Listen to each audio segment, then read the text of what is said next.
स्वप्न और जागृत का कार्य कारणत्व व्यवहारिक है। जागृत पदार्थों की असत्ता इसलिए भी है कि जागृत के समान ग्रहण किया जाने के कारण स्वप्न उसका कार्य माना जाता है, किंतु जागृत का कार्य होने के कारण स्वप्न दृष्टा के लिए ही जागृत अवस्था सत्य मानी जाती है। जागृत के समान ही ग्राह्य ग्राहक रूप से स्वप्न का भी ग्रहण होने से इस स्वप्नावस्था का जागृत कारण है। इसलिए वे स्वप्नावस्था तद्दैतक यानी जागृत का कार्य मानी जाती है।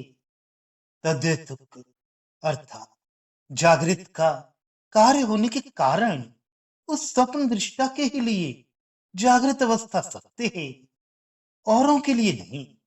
जैसा कि स्वप्न ये इसका तात्पर्य है।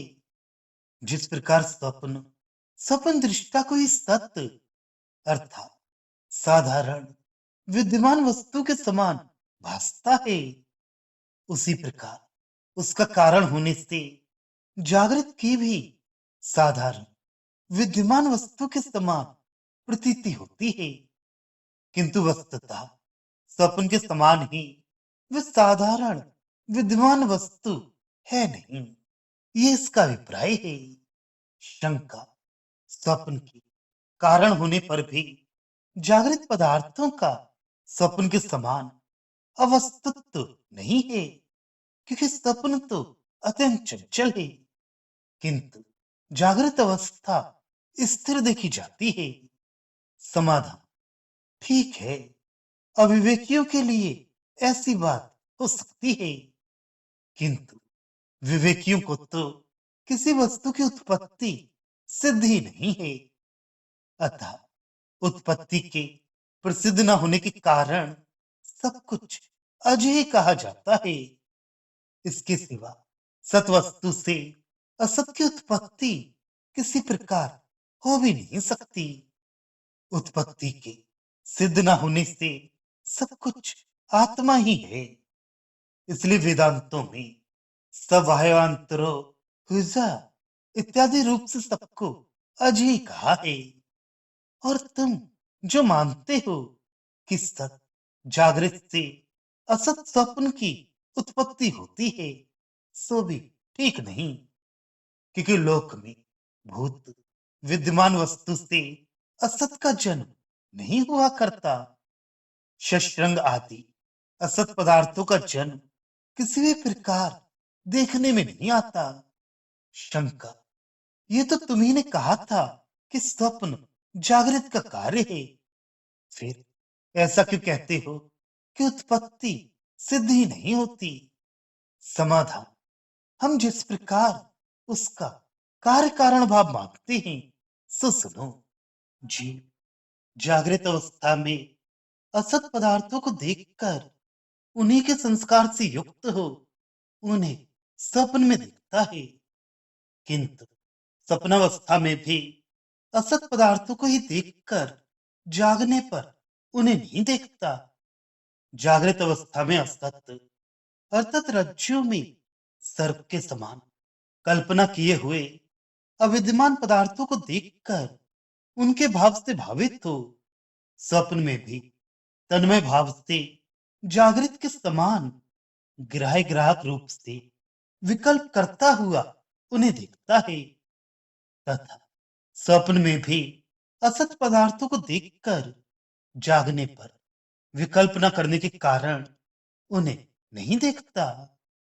इसी प्रकार कभी जागृत में देखकर भी उन पदार्थों को स्वप्न में नहीं देखता। इसीलिए यह कहा जाता है कि जागृत अवस्था स्वप्न का कारण है। उसे परमार्थ सत्य मानकर ऐसा नहीं कहा जाता। परमार्थता तो किसी का किसी भी प्रकार कार्य कारण भाव होना संभव नहीं है। किस प्रकार सो बतलाते हैं, ना तो असत पदार्थ ही असत कारण वाला है, और ना सत पदार्थ ही असत कारण वाला है। इसी प्रकार सत पदार्थ भी सत कारण वाला नहीं है। फिर असत पदार्थ ही सत कारण वाला कैसे हो सकता है? असत कारण वाला असत पदार्थ भी नहीं है।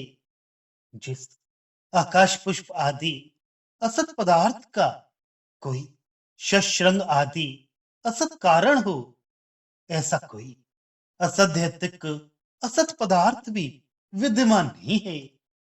तथा घट आदि सदवस्तु भी असद वस्तुक अर्थात शशविषणादि असत पदार्थ का कार्य नहीं है।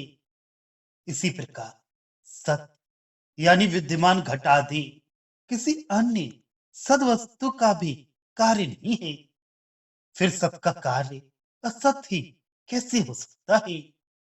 इनके सिवा किसी अन्य कार्य कारण भाव की ना तो संभावना है और ना कल्पना ही की जा सकती है। अतः तात्पर्य है कि विवेकियों के लिए तो किसी वस्तु का भी कार्य कारण भाव सिद्ध है ही नहीं। जागृत और स्वप्न असत होने पर भी उनके कार्य कारण भाव के संबंध में जो शंका है, उसकी निवृत्ति कहते हुए फिर भी कहते हैं, जिस प्रकार मनुष्य भ्रांतिवश जागृत कालीन अचिंत पदार्थों को यथार्थवत ग्रहण करता है, उसी प्रकार स्वप्न में भी भ्रांतिवश स्वप्नकालिक पदार्थों को वही उसी अवस्था में देखता है।